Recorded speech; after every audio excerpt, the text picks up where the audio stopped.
Assalamualaikum warahmatullahi wabarakatuh. Waalaikumsalam warahmatullahi wabarakatuh. Alhamdulillah, wassalatu wassalamu ala sayyidina Rasulillah, sayyidina wa maulana Muhammad ibn Abdullah wa ala alihi wa sahbihi wa mawalah. La haula wa la quwwata illa billah, amma ba'd. Bapak-bapak, ibu-ibu, saudara-saudara kaum muslimin rahimakumullah. Sudah menjadi keyakinan dalam kehidupan kita bahwa segala yang ada permulaannya tentu akan ada penghabisannya. Setiap yang punya awal mesti akan punya akhir. Tidak ada keabadian dalam kehidupan dunia ini. Semuanya datang dan pergi silih berganti, berubah oleh pergeseran masa dan pertukaran waktu. Demikianlah kalau kita mau merenungi kehidupan dari alam di sekitar kita. Sejak dari kehidupan tumbuh-tumbuhan, binatang, sampai kepada kehidupan kita, makhluk bernama manusia. Lihatlah kita manusia misalnya. Dimulai sejak kita terlahir ke alam ini, keluar dari alam rahim ibu, menjadi bayi yang merah tidak berdaya, untuk kemudian berangsur meningkat menjadi anak-anak. Dari kehidupan anak-anak berubah lagi kita menjadi remaja dengan segala keceriaan dan kelincahannya, dan dari masa remaja naik lagi kita memasuki usia dewasa, untuk kemudian berangsur memasuki hari tua. Lalu setelah kita memasuki hari tua, sehari, seminggu, sebulan, setahun, sampailah kita kepada batas waktu yang telah ditentukan oleh Allah, yang dinamakan ajal, dan bertemulah kita dengan yang disebut maut. Ini merupakan kepastian dalam kehidupan. Kalau saja kita mau merenung perubahan-perubahan yang terjadi pada diri kita, seharusnya membuat kita insaf dan sadar. Di kala remaja kita begitu lincah, punya rambut yang hitam ikal berderai, punya lesung di pipi, punya senyum yang indah menawan setiap orang yang melihat, punya kulit yang kencang dan bersih. Manakala kita memasuki hari tua, perubahan frontal pun terjadi. Kulit mulai jadi keriput, rambut yang tadinya hitam ikal berderai mulai memutih, nikmat berkurang, gigi yang tadinya utuh dan sanggup mengunyah apa saja, satu demi satu permisi meninggalkan kita. Sangat boleh jadi, dikala remaja kita senyum semua orang terpikat. Dikala hari tua dengan kulit yang keriput dan gigi yang tidak ada lagi, manakala kita senyum, mungkin orang bakal lari dari sekitar kita. Kemana keindahan yang tadinya begitu menawan? Kemana senyum lesung pipit yang tadinya menarik perhatian orang? Pergi meninggalkan kita, berubah oleh pergeseran masa dan pertukaran waktu. Nah, bila maut datang menjemput kita, selesailah kehidupan sampai di situ? Ternyata belum. Kalau lahir merupakan perpindahan hidup dari alam rahim ke alam dunia, maka mati hakikatnya merupakan perpindahan hidup dari alam dunia ini ke ke alam kehidupan yang berikutnya yang dinamakan dengan alam barzakh. Andai kata hidup cuma sekali, secara moral kita sanggup berkata, alangkah tidak adilnya Tuhan. Kenapa? Dalam kehidupan ini kan aneka ragam terjadi. Ada orang yang zalim, ada orang yang dizalimi. Ada orang yang membunuh, ada orang yang terbunuh. Ada orang yang kaya, ada orang yang miskin. Ada orang yang jujur, ada orang yang menghalalkan segala cara. Sehingga banyak ketidakadilan yang terlepas daripada pengadilan dunia. Lalu orang pun bilang, di dunia ini katanya banyak pengadilan tapi sulit keadilan. Di dunia ini mudah mencari pengadilan tapi sulit untuk mencari ketidakadilan. Andai kata hidup cuma sekali, tidak akan ada hidup sesudah hidup yang sekarang ini. Bagaimanakah nasib mereka yang lepas dari pengadilan dunia ini? Alangkah tidak adilnya Allah andai kata tidak ada kehidupan sesudah hidup yang sekarang. Tentulah akan terjadi di mana orang menghalalkan segala macam cara untuk mencapai tujuan. Yang penting kan saya kaya, yang penting kan saya punya jabatan dan kedudukan tinggi. Kalau perlu jilat atas, jilat atas. Kalau perlu sikut kiri kanan, sikut kiri kanan. Kalau perlu injak bawah, injak yang bawah. Ini prinsip daripada orang-orang komunis.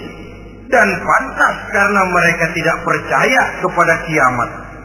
Pantas karena mereka tidak percaya akan adanya kehidupan sesudah hidup yang sekarang ini. Maka saya menghimbau kepada seluruhnya, kita sudah kadung menyepakati negara ini berdasarkan Pancasila. Kita sudah kadung konsensus bahwa PKI dengan seluruh ajarannya tidak punya hak hidup di bumi Pancasila yang kita cintai ini. Maka salah satu ajaran PKI tujuan menghalalkan cara. Kita orang Indonesia yang berbudi pekerti luhur, yang punya nilai budaya tinggi, janganlah sampai mencaci PKI, membubarkan PKI, mengutuhkan PKI, tapi dalam kehidupan sehari-hari prakteknya prinsip komunis kita pakai. Apa itu? Tujuan menghalalkan cara. Asal sudah tujuan tercapai, cara apapun saja halal. Itu pandangan hidup orang yang tidak percaya kepada adanya hari akhirat. Sebagai muslim yang yakin akhirat ada, kiamat pasti akan datang. Hidup tidak cuma sekali. Maka kalau kita zalim, kalau kita berbuat aniaya, kalau kita melakukan korupsi, kalau kita merugikan orang lain, boleh jadi kita terlepas daripada pengadilan dunia. Tapi ingatlah, kita tidak akan pernah lepas dari pengadilan Allah. Pengadilan Qadhi Rabbul Jalil, di mana kita akan diadili dengan seadil-adilnya. Dan tidak satu perbuatan yang bersifat salah, yang bagaimanapun kecilnya, yang akan lepas dari pengadilan di akhirat itu nanti.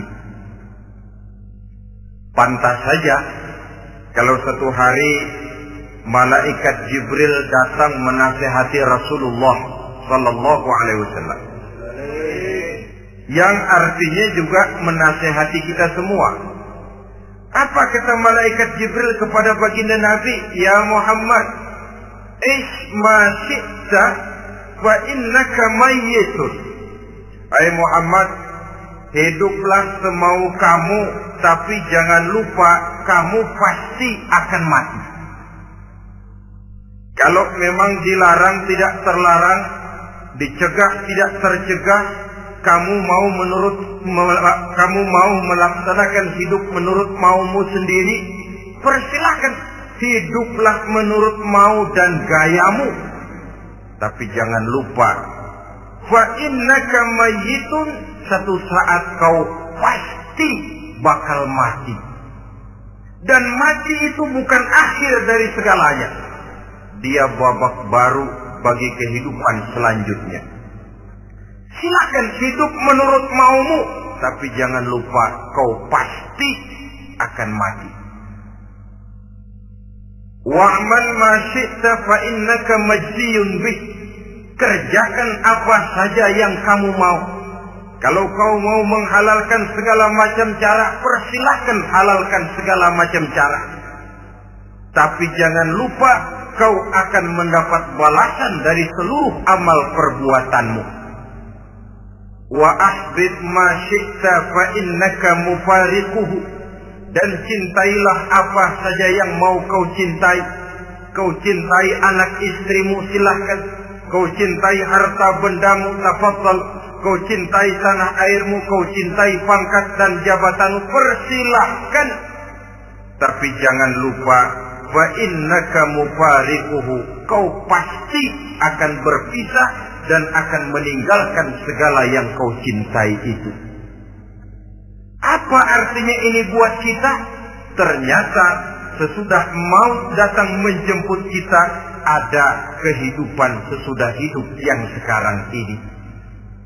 Ini yang mendorong kita untuk dalam kehidupan di dunia ini tidak melakukan prinsip saenake dhewe, semaunya sendiri saja, asal perut kenyang, asal pangkat tinggi, asal harta dapat. Masa bodoh dengan merugikan orang lain, masa bodoh dengan menipu orang lain. Iku jenenge saenake dhewe. Muslim tidak diajarkan. Ingat manusia, setelah kau mati, setelah kiamat datang, kau akan dibangkitkan, kau akan dimintakan pertanggungan jawab tentang kehidupan yang sekarang ini. Saudara hadirin, oleh sebab itu kalau kita bicara soal kiamat, soal akhirat, ini memang masalah yang gaib, yang sepenuhnya tidak bisa dicernakan dengan kemampuan penalaran intelektual. Dasar di dalam membicarakan ini tidak lain adalah iman kita kepada Allah Subhanahu wa ta'ala. Bukan cuma zaman sekarang, dari zamannya Nabi. Orang itu kalau sudah bicara kiamat, bicara akhirat, ada yang ragu-ragu, ada yang menolak sama sekali. Bukan dari zaman sekarang, dari zaman dulu. Pernah kok satu saat Rasulullah itu dakwah menceritakan, saudara-saudara, akan terjadi kiamat di mana Allah akan membangkitkan manusia dari kuburnya untuk memintakan pertanggungan jawab. Ini dalam dakwahnya Nabi pidato macam itu. Apa reaksi orang? Yang beriman ya mantap, tapi yang tidak beriman, bajingan-bajingan Quraisy ini, mereka bertepuk tangan, mengejek, mencaci. Malahan ini yang luar biasa, ada dua orang kafir namanya Ubay bin Ka'ab dan Al-As bin Wa'il. Mendengar pidato macam ini, mereka buru-buru pulang ke rumah. Ngapain? Ngambil pacul. Lalu berangkat nyari kuburan tua. Dia gali itu kuburan. Tulang-tulangnya diangkut, dibawa ke depan Nabi. Ya Muhammad, tulang-tulang yang udah hancur begini, siapa yang bisa ngidupin lagi? Yang macam-macam aja kamu Muhammad. Enggak rasional, enggak masuk akal. Allah menjawab. Apa kata Allah? وَضَرَبَ لَنَا مَثَلًا وَنَسِيَ خَلْقَهُ قَالَ مَنْ يُحْيِي الْعِظَامَ وَهِيَ رَمِيمٌ قُلْ يُحْيِيهَا الَّذِي أَنْشَأَهَا أَوَّلَ مَرَّةٍ وَهُوَ بِكُلِّ خَلْقٍ عَلِيمٌ. Mereka memberikan perumpamaan kepada kami, kata Allah. Mereka melupakan asal kejadiannya. Mereka bertanya, siapa yang sanggup menghidupkan tulang belulang yang sudah hancur kayak begini? Qul yuhyiha alladhi ansaha awwala marrah. Katakan kepada mereka Muhammad, yang akan menghidupkannya adalah Dia yang telah menciptakannya pertama kali dulu. Kalau Dia sanggup menciptakan, Dia tentu lebih sanggup lagi untuk mengembalikan reproduksi ciptaan itu sebagaimana semula. Yang paling kasihan yang ragu-ragu, akhirat itu ada apa enggak sih? Kiamat itu ada apa enggak sih? Lantaran ragu-ragu, terombang-ambing dia antara harapan dan putus asa, antara kenyataan dan idealisme. Ada yang buta sama sekali 100% terhadap keadaan-keadaan sesudah mati. Perhatian mereka hanya tercurah kepada kehidupan sebelum mati. Yang mereka perhatikan siang dan malam tidak lebih daripada urusan perut. Pergi pagi, pulang sore, peras keringat, banting tulang. Cuma soal makan, soal minum, soal pakaian, soal kendaraan, soal rumah tangga, soal anak, soal istri. Yang mereka pentingkan hanya soal-soal politik misalnya, ekonomi, pembangunan dan industri. Untuk soal-soal kayak begitu, bias betul. Habis seluruh waktu untuk memikirkan, meningkatkan kebudayaan, politik, sosial, ekonomi. Kadang-kadang kurang tidur, kurang istirahat, berkeliaran ke sana kemari ke tempat yang jauh-jauh. Sampai kadang-kadang terkena stres, penyakit darah tinggi, ginjal, lever, untuk memikirkan hal-hal yang semata-mata karena dunia saja. Lantas boleh jadi mereka mendapatkan kekayaan yang berlimpah ruah, mendapatkan kedudukan yang tinggi, nama yang semerbak, dikenal orang di barat dan di timur, di utara dan di selatan.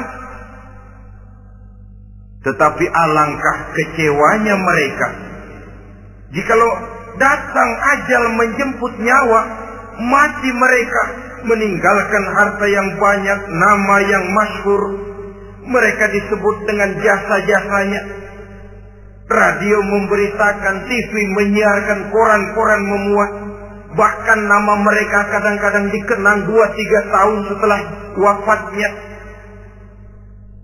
Tetapi dalam pada itu, roh mereka merintih, mengeluh, menderita, karena dilemparkan oleh Allah ke tempat-tempat yang kotor.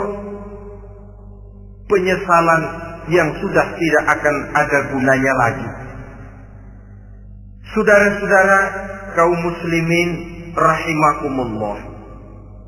Oleh karena itu, kehidupan akhirat bukanlah dongeng dan takhayul, bukan khurafat dan khayalan. Kehidupan akhirat, hari kiamat adalah kebenaran dan kepastian. Dalam surah Al-Hajj ayat ke-7, Allah Subhanahu wa taala menyatakan, wa anna as-sa'ata atiyatun la raiba fiha wa anna Allah yab'atsu man fil qubur. Dan bahwasanya kiamat itu sesungguhnya adalah sesuatu yang pasti dan tidak ada keraguan-raguan lagi di dalamnya. Dan bahwasanya Allah sungguh-sungguh akan membangkitkan manusia dari kuburnya masing-masing.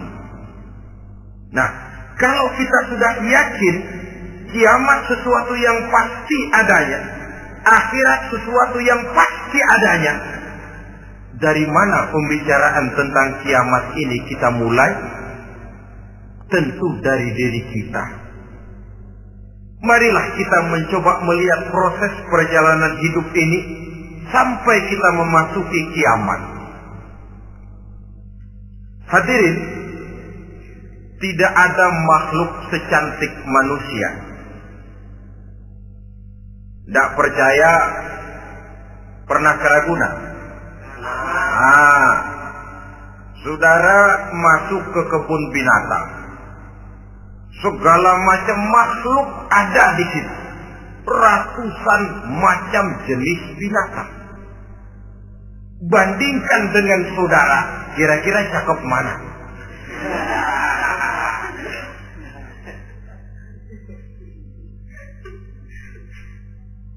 Dari seluruh makhluk yang diciptakan Allah itu, manusia fi ahsani taqwim, dalam bentuk yang paling sempurna, sejak susunan biologis sampai kemampuan berpikir. Biologis kita ya Allah, diciptakan kita begini rupa. Diberikan 2 kaki untuk berjalan, 2 tangan untuk bekerja. Diberikan 2 mata, dua-duanya di depan. Pernah saudara mikir kalau mata kita yang satu di depan, yang satu di belakang? Rasanya nggak laku kacamata.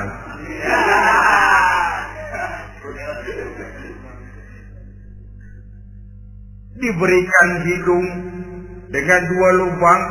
Tahu betul Allah ke bawah lagi lubangnya. Coba pikir kalau lubang hidung kita menghadap ke atas. Aduh, kalau musim hujan repot jagain hidung. Laqad khalaqnal insana fi ahsani taqwim.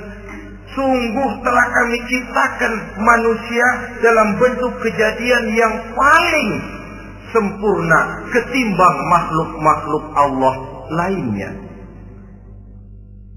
Nah, kesempurnaan manusia ini oleh karena hidupnya terdiri dari 2 unsur pokok. Pertama unsur jasmani dan kedua unsur rohani. Jasad dan roh. Jasad yang terlihat sekarang ini, potongan saudara yang ngejedok di depan saya ini jasad saudara. Ini yang berasal dari saripati makanan yang dimakan oleh bapak ibu kita. Lalu hasil kerjasama yang baik antara ibu dengan bapak, terwujudlah kita. Kalimat langsungnya jasad ini berasal dari tanah yang tadi berubah dari bayi, remaja, dewasa, meningkat hari tua. Yang berubah itu jasmani kita. Kenapa? Karena jasmani itu materi, benda, daya tahannya terbatas. Dia berubah oleh pergeseran masa dan pertukaran waktu. Apa ada orang makin tua makin cakep? Jasmani oleh karena dia materi, dia berubah oleh pergeseran masa dan pertukaran waktu. Nah, yang menyebabkan jasmani itu bergerak karena ada roh di dalamnya. Ini yang menyebabkan kehidupan. Ini yang menjadi sumber kehidupan, pusat kesadaran dan pengertian dalam kehidupan manusia. Tanpa roh dalam diri kita, maka jasad kita pernah lihat orang mati. Itu kalau orang mati, coba perhatikan. Apanya yang kurang? Kupingnya masih ada, tapi sudah tidak sanggup mendengar. Matanya masih lengkap, tapi tidak mampu melihat. Jangankan melihat, terbuka saja tidak. Mulutnya masih ada, tapi sudah tidak bicara lagi. Telinganya cukup, tapi sudah tidak sanggup mendengar. Kakinya lengkap, tapi tidak mampu lagi berjalan. Apa penyebabnya itu? Ternyata jasmani kita, jasad ini, manakala sudah ditinggalkan oleh roh, dia tidak akan bisa berdaya apa-apa. Tidak mampu berjalan, tidak pula berbuat, tidak pula bekerja apapun saja. Saudara-saudara, dua-duanya punya kebutuhan. Jasmani ada kebutuhannya, rohani pun ada kebutuhannya. Jasmani yang jelas perlu makan, perlu minum, perlu tidur, perlu pakaian, dan sebagainya.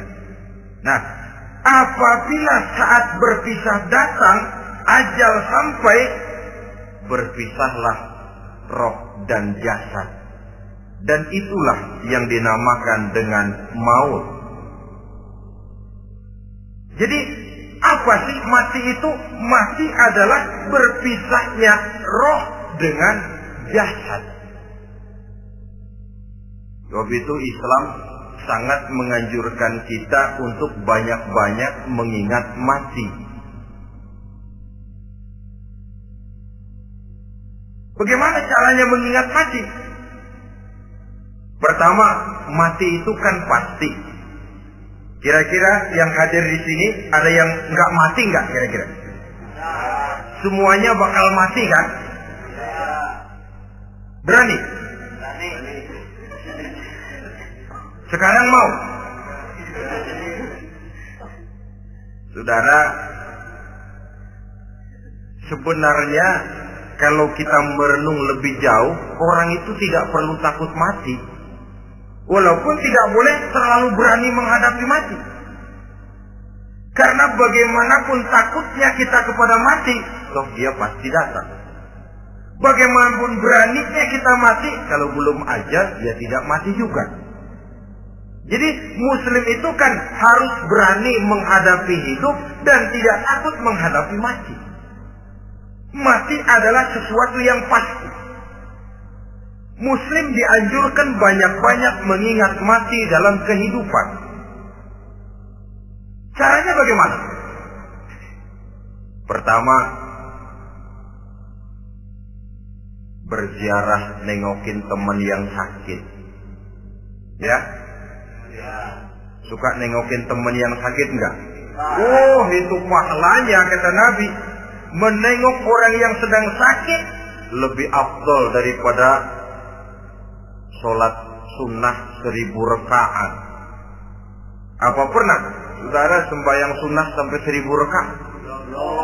Nengokin orang sakit pahalanya lebih afdal daripada itu. Kenapa menengoki orang sakit mengingatkan kita kepada mati? Iya ya, ini teman saya yang kemarin segar banget, bercanda sama saya, ketawa sama-sama, sekarang terbaring tidak berdaya. Hilang kemampuannya, hilang keceriaannya, sakit. Iya kalau sembuh, kalau aja. Iya sekarang giliran dia, kalau jatuh ke saya. Lalu menghibur teman dengan kata-kata yang enak, yang akan mendatangkan sugesti supaya dia cepat sembuh. Jangan nengokin orang sakit, jujur. Sakit apa lu? Perut. Emang teman gua kemarin sakit begini mati. Wah, itu orang bisa jadi shock lantaran etika kita tidak akan sampai ke sana. Menjenguk orang sakit akan mengingatkan kita kepada mati. Apalagi ziarah kubur. Ada yang orang tuanya sudah meninggal? Nah, kalau ada, ya tidak bisa tiap hari, sekurang-kurangnya seminggu sekali.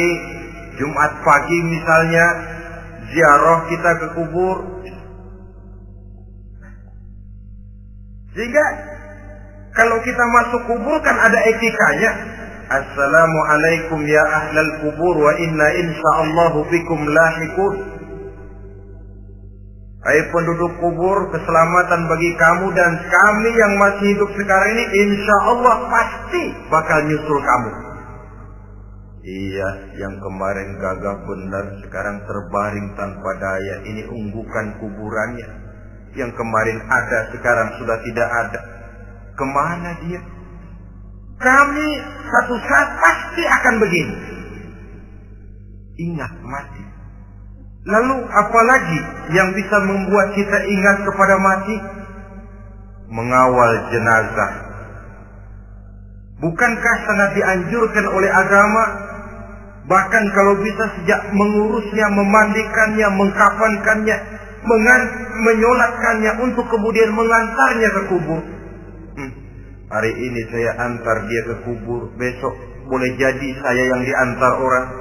Hari ini saya solatkan dia, besok boleh jadi saya yang disolatkan orang. Hari ini saya masukkan dia ke liang lahat, besok mungkin giliran saya dimasukkan orang ke liang lahat. Ingat mati, tumbuh kesadaran. Lalu daya positifnya dalam kehidupan apa?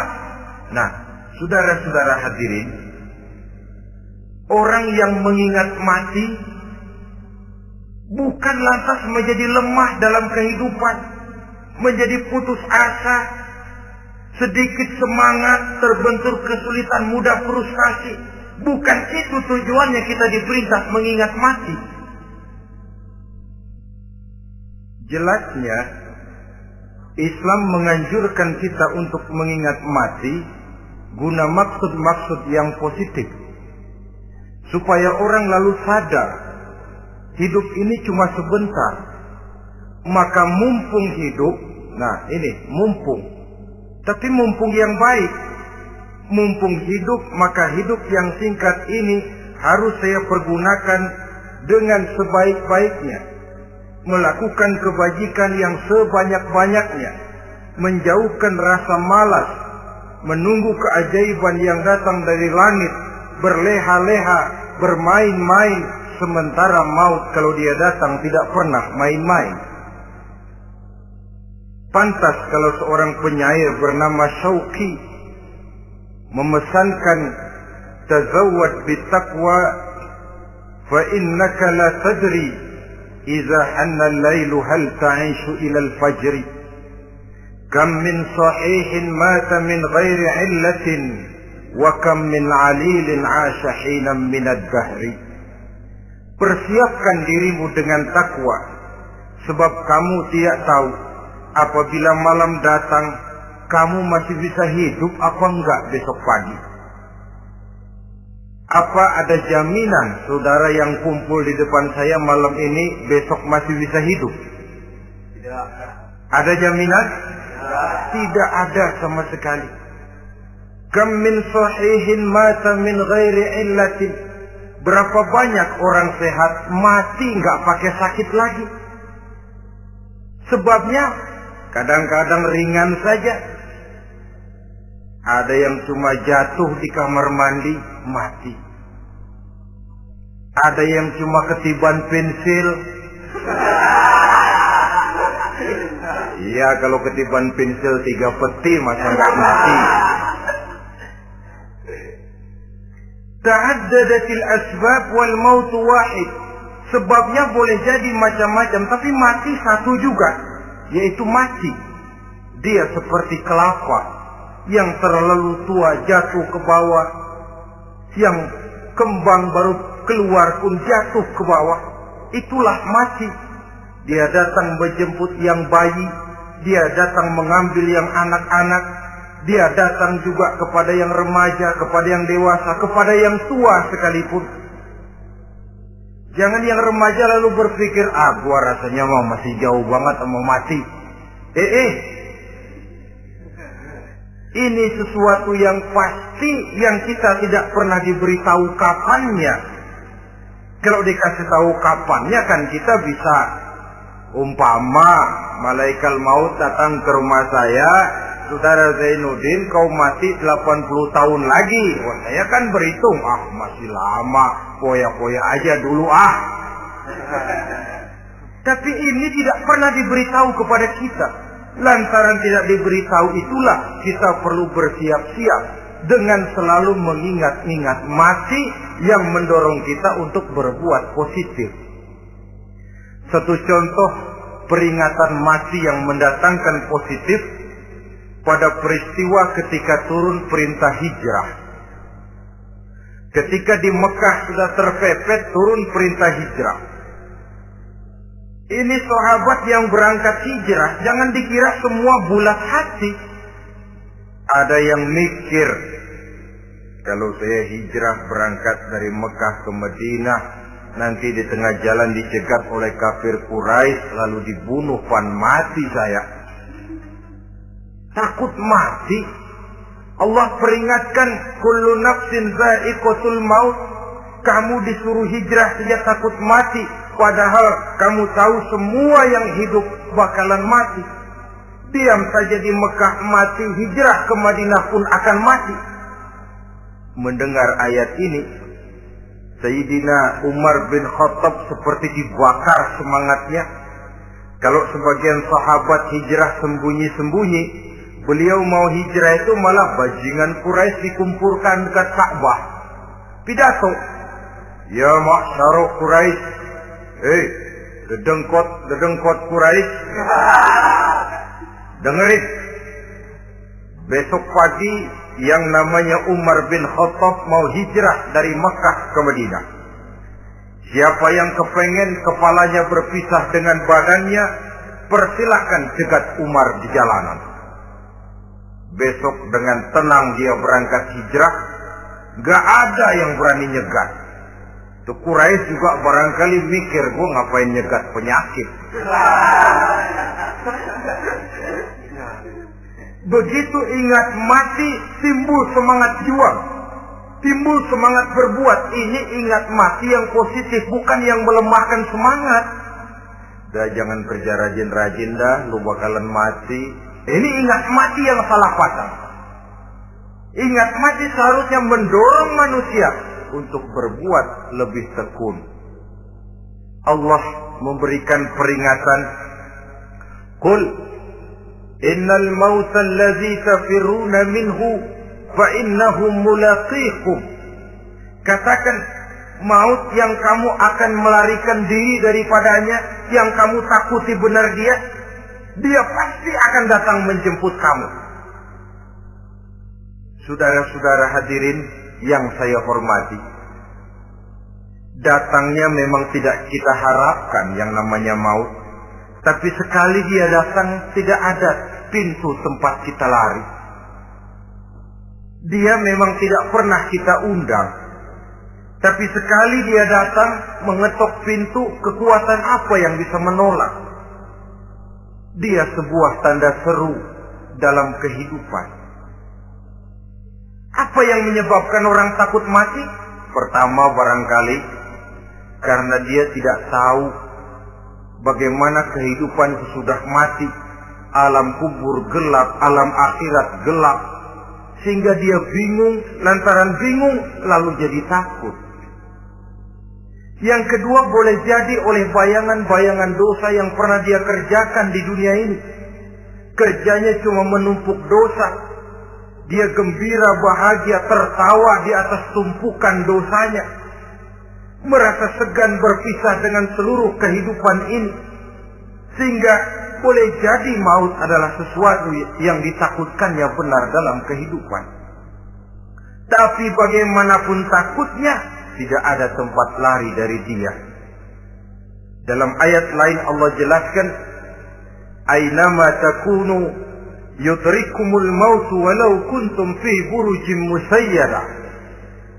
Di mana saja kamu berada, dalam benteng yang paling tangguh sekalipun, maut pasti akan datang menjemput kamu.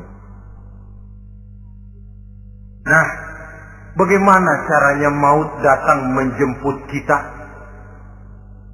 Bila datang dia, sang malaikat pencabut nyawa, malaikat Israel namanya, hendak mengambil ruh kita. Dalam suasana macam begitu, di akhir kehidupan dunia, dalam berhadapan dengan sakaratul maut, terbagilah manusia dalam dua bagian besar. Pertama, yang menghadapi sakaratul maut itu dengan husnul khatimah, baik di akhirnya, sehingga pada saat ruhnya berpisah dengan jasadnya, kelihatan dia seperti senyum, mukanya cerah, Bahkan sebelum itu boleh jadi dia sempat meninggalkan pesan-pesan yang baik. Ada yang sempat azan, ada yang sempat baca Quran. Pernah kan nemui orang yang mau mati seperti itu? Yang sempat azan, yang sempat baca Quran, yang sempat meninggalkan wasiat-wasiat yang baik. Sebab apa? Malaikat maut datang menjemput mereka juga dengan baik-baik. Dicabut ruhnya perlahan-lahan. Tapi sungguh pun perlahan-lahan. Pedihnya, sakitnya tetap tiada tara. Rasulullah Sallallahu Alaihi Wasallam, dikala beliau hendak berhadapan dengan sakaratul maut, diceritakan mencelupkan tangannya ke dalam gelas berisi air, lalu mengusapkannya ke muka beliau seraya berdoa, "Ya Allah, mudahkan saya dalam menghadapi sekarat ini." Beliau juga yang mengatakan bahwa sakitnya sakaratul maut sama dengan 300 kali bacokan pedang. Sehingga kita diajarkan doa, di antara doa selamat itu kan ada Allahumma hawwin alaina fi sakaratil. Ya Allah, mudahkan saya di dalam menghadapi sakaratul maut itu. Ketika ruh ini keluar dari jasad, mata masih mengikuti ruh itu. Jika kadang-kadang ada yang matanya terbelalak dan tidak sempat ditutup, terbuka terus, mengikuti ruh itu keluar dari jasadnya. Adapun golongan kedua, manusia yang ketika berhadapan dengan sakaratul maut mendapatkan su'ul khatimah, jelek di penghabisannya. Sekaratnya sudah setengah mati, lalu jelek juga di akhirnya, mati dalam keadaan yang tidak baik, tidak terpuji. Ada yang lagi megang kartu, mati. Ada yang lagi di tempat ngadu ayam, mati. Ada yang lagi di tempat pelacuran, mati. Ada yang lagi megang botol minuman keras, mati. Nih barangkali malaikat maut gemes banget nariknya, lu bajingan, lu tarik terus kan. Mati su'ul khatimah. Makanya bagus itu. Kadang-kadang di majelis-majelis taklim kan sering dibaca, Ya Allah biha, Ya Allah biha, Ya Allah bihusnil khatimah. Kan ada itu? Ada enggak? Saudara hadirin, mohon agar oleh Allah kita diberikan husnul khatimah, baik di saat ruh akan berpisah dengan jasad. Ini sesuatu yang pasti. Sang malaikat maut datang menjemput nyawa. Setelah ruh berpisah dari badan, maka tinggallah sang badan, ditangisi oleh semua yang kita tinggalkan. Sehingga kepada putrinya Fatimah, ketika malaikat maut datang hendak menjemput baginda Nabi, beliau berkata kepada anaknya, Fatimah, kamu tahu siapa yang datang? Saya tidak tahu, Bapak. Yang datang hadimul lazat. Itu dia yang menghancurkan seluruh kesenangan dunia. Wa qati'u syahwat, yang memisahkan kita dengan seluruh yang kita cintai. Dia malaikat maut, Pak.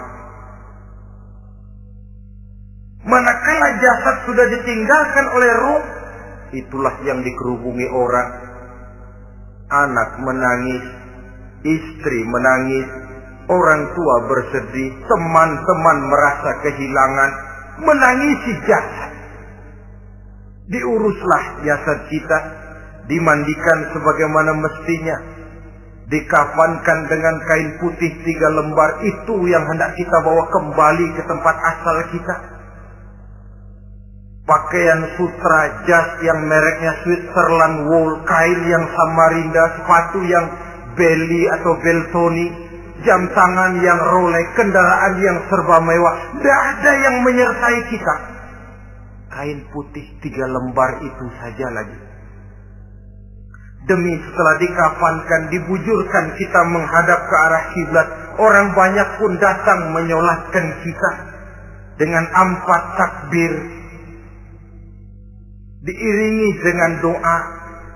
Lalu upacara pelepasan, berangkat kita meninggalkan anak, istri, suami, kampung halaman, tanah air, bahkan alam dunia ini.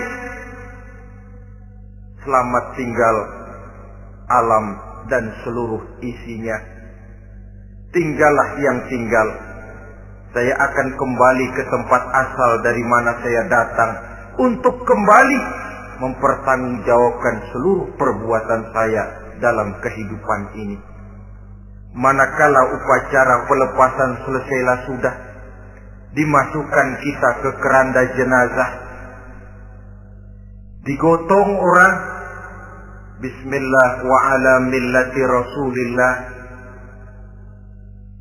dibawa ke tempat peristirahatan terakhir katanya. Padahal dulu kalau mau kita istirahat, ke villa lah kita, ke Bali lah kita, ke Hong Kong lah kita, ke tempat-tempat tamasya yang indah. Oh, rupanya akan sampai juga perjalanan menuju tempat peristirahatan terakhir, yang luasnya tidak akan lebih dari 2 kali 1 meter. Diusung orang kita, diantarkan orang banyak. Manakala sampai ke atas liang lahat, pengusung jenazah dibuka, diturunkan kita ke liang lahat, dibaringkan. Gumpalan tanah akan jadi bantal kita. Muka dibuka, dihadapkan ke arah kiblat. Setelah itu ditutup liang lahat kita dengan kayu. Masih belum kurang, diuruk dengan tanah. Yang menguruk orang-orang yang tadinya mencintai kita, menyayangi kita. Tapi ketika jasad sudah ditinggalkan ruh, habis rupanya cintanya. Coba jasad kalau sudah ditinggalkan ruh, 3 hari aja di rumah serem. Ya mayit, siapa yang betah nemenin mayit?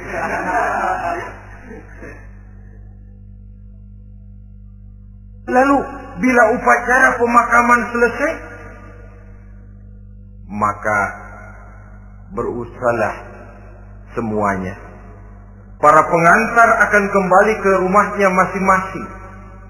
Maka masuk kita ke alam kehidupan, yaitu yang disebut alam barzakh atau alam kubur. Apa selesai hidup sampai di situ? Tidak. Hanya beberapa langkah setelah yang mengantar kita pulang, diriwayatkan dalam hadis Bukhari dan Muslim, bila seseorang sudah diletakkan di kuburnya, lalu yang mengantar kembali pulang, maka roh si mayit akan dapat mendengar bunyi terompah orang yang pulang itu. Bunyi terompahnya terdengar. Datang 2 malaikat menanyakan dia dengan pertanyaan-pertanyaan yang kalau bisa dijawab dengan betul. Dua malaikat yang bernama Munkar Nakir akan bilang, jawabanmu betul. Tenanglah kau di sini, naumatal arus. Tidurlah kau di sini seperti tidurnya pengantin. Orang yang baik-baik di alam kuburnya akan mendapat nikmat kubur. Sehingga masa penantian yang lama, sebab jangan lupa, kita masuk ke kubur itu kan menunggu sampai datangnya hari kiamat. Jadi kalau kiamat umpama masih 1000 tahun lagi, ya 1000 tahun kita menunggu. Orang yang baik-baik, penantian di alam kubur, kata malaikat, naumatal arus, tidurlah kamu seperti tidurnya pengantin. Bagaimana sih tidurnya pengantin? Enggak berasa. Iya, kata anak sekarang, endah aja. Begitu mendusin pagi, kata lakinya, malam sebentar bener ya Neng. Sebentar betul katanya malam. Ya tentu saja tidak terasa. Kenapa? Dia tidak pernah memikirkan waktu. Terbawa oleh kenikmatan dan kelezatan yang dirasakannya dalam kehidupan. Tapi orang kafir, orang yang dosanya bertumpuk, tidak sanggup menjawab pertanyaan dua orang malaikat, maka dia akan mendapat azab di alam kuburnya terus menerus siang dan malam sampai datangnya hari kiamat. Ibarat maling ayam ketangkep, belum masuk pengadilan udah dikebukin duluan. Kan begitu kan? Ada maling ayam nggak di sini? Nah, itu yang nyaut tadi pengalaman itu. Di sidang belum divonis, belum digebukin babak belur. Saudara hadirin, maka alam kubur bisa merupakan raudhatun min riyadil jannah. Taman di antara taman-taman surga pun juga bisa merupakan hufratun min hufarin niran, menjadi liang daripada neraka. Ada lagi riwayat yang dari Imam Muslim yang diperoleh dari Zaid bin Sabit. Zaid bin Sabit cerita, satu hari kami bersama Rasulullah sallallahu alaihi wasallam berada dalam kebun kepunyaan Bani Najjar. Rasulullah sedang duduk di atas keledai. Tiba-tiba entah bagaimana itu keledai terkejut, kaget, berontak, hampir Rasulullah jatuh. Rasulullah kemudian bertanya, rupanya di kebun itu ada kuburan tua, 5 atau 4 kuburan. Rasulullah lalu bertanya, saudara-saudara ada yang tahu nggak ini kuburan siapa? Nggak ada ya Rasulullah. Memang kenapa? Ini penghuni kuburnya lagi disiksa oleh Allah. Andai kata boleh saya mohon kepada Allah supaya kamu dengar seperti yang saya dengar, andai kata saja kamu kuat mendengarnya, saya pasti akan berdoa. Tapi sayang, saya yakin kamu pasti tidak akan kuat mendengar mereka mendapat azab di kuburnya. Hadis sahih riwayat Imam Muslim dari Zaid bin Sabit. Kehidupan di alam barzakh. Pak, iya kalau yang matinya dikuburin. Lah kalau yang matinya diceburin ke laut, dibakar, di medan perang hilang gak ketahuan kemana jenazahnya. Saudara, hilang kek, dikubur kek, di dalam lautan direndam kek, itu kan cuma logika kita. Menurut Allah tidak ada perbedaan orang mati dikubur di dasar lautan atau dibakar sampai jadi abu atau gugur di medan perang tidak ketemu jenazahnya. Entah mereka tetap masuk ke alam barzakh namanya. Jasad boleh hancur, tapi roh sebagai sumber kehidupan, pusat kesadaran dan pengertian, dia tetap ada, mengalami kebahagiaan dan kegembiraan atau mengalami kepedihan dan penderitaan, bergantung kepada amalan yang kita lakukan dalam kehidupan di dunia ini. Maka dalam Yasin tadi kan jelas, qul yuhyiha alladzi ansha'aha awwal marrah, yang menghidupkan mereka yang dikubur di dasar lautan, mereka yang dibakar sampai jadi abu, yang akan menghidupkan ialah Allah yang menciptakan mereka dulu pertama kalinya. Jadi kalau sudah ada aslinya, ya tentu tidak perlu contoh lagi, akan sangat mudah membuatnya. Orang tua kita, keluarga kita yang sudah berpulang, mereka di alam barzakh sekarang ini bisa mendapat nikmat kubur, bisa mendapat azab kubur.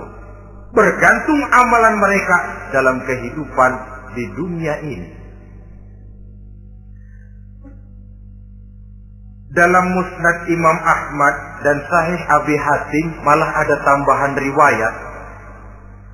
Orang yang banyak kebajikannya di dunia, amalannya akan datang menemani dia.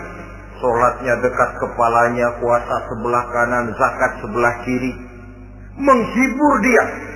Malahan dikatakan berbentuk orang yang cantik menemani dia di alam kuburnya. Aneh dia tanya, man anta lam ara fid dunya ajmal minka. Siapa kamu? Di dunia ini belum pernah saya melihat orang secantik kamu. Dia jawab, ana amaluka sholeh. Saya adalah amalmu yang soleh yang kau kerjakan waktu di dunia. Saya sekarang diperintahkan untuk menemani kamu di sini. Alhamdulillah. Sedangkan amalnya yang jahat akan datang dalam bentuk yang menyeramkan menemani dia di sana. Bayangin deh, di kuburan ditemenin yang serem-serem.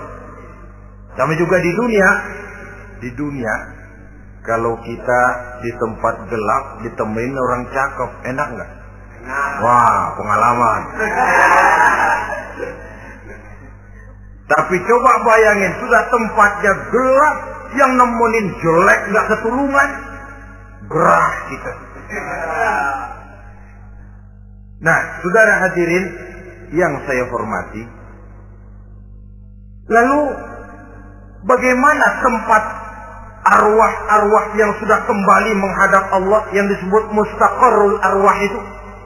Macam-macam tingkatannya sesuai dengan profesi dan amalannya waktu di dunia.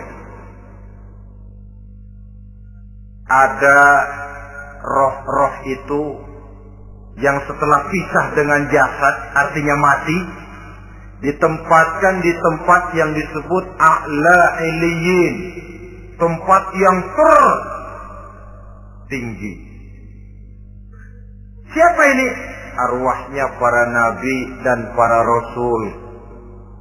Ini fi a'la iliyin, di tempat yang tertinggi. Arwahnya para nabi, arwahnya para rasul. Dan karena kita bukan nabi, bukan rasul, ya jangan mimpi dapat tempat fi a'la iliyin, kecuali kalau Allah menghendaki. Itu hak prerogatif Allah. Tapi kan tidak adil kalau Allah melakukan itu. Ini kelompok roh-roh yang masuk golongan VIP. Wah, the first class. Para nabi, para rasul. Lalu ada pula roh-roh itu yang setelah pisah dengan jasadnya diumpamakan seperti burung-burung hijau yang berterbangan di perkebun-kebunan surga. Roh siapa mereka ini? Rohnya para syuhada, orang-orang yang mati syahid gugur membela agama. Nah, ini bedanya orang mati syahid dengan pahlawan, ya. Apa bedanya syuhada dengan pahlawan? Kalau syuhada, orang yang gugur membela agama, niatnya karena Allah, mati syahid.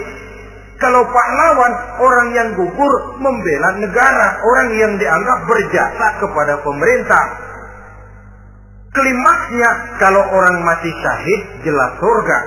Tapi pahlawan, belum tentu surga. Kenapa? Bergantung kepada negara macam apa yang dibelanya dan pemerintah model mana yang dibelanya. Di negara-negara komunis misalnya, banyak nggak pahlawan? Dengan sekian tanda jasa yang mati di medan perang dan sebagainya.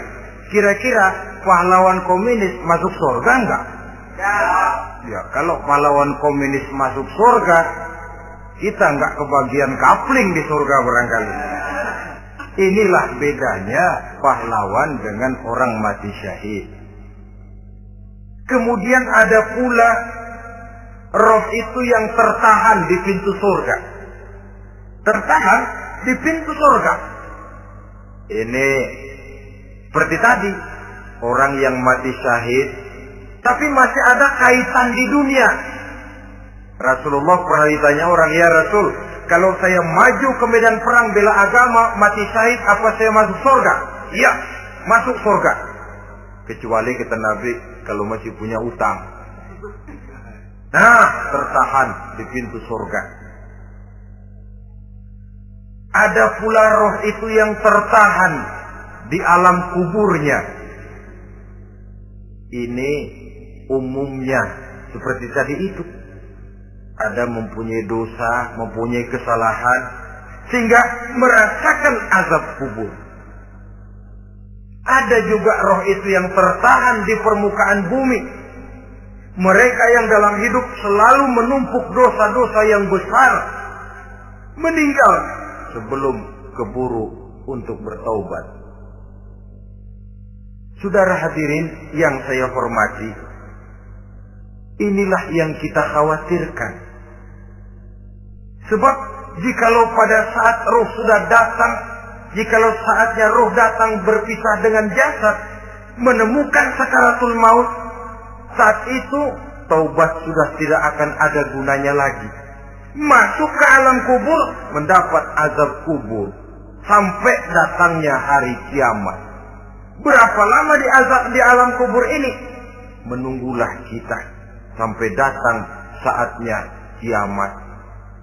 Nah, saudara-saudara, apa tanda-tanda hari kiamat? Kapan dia akan datang?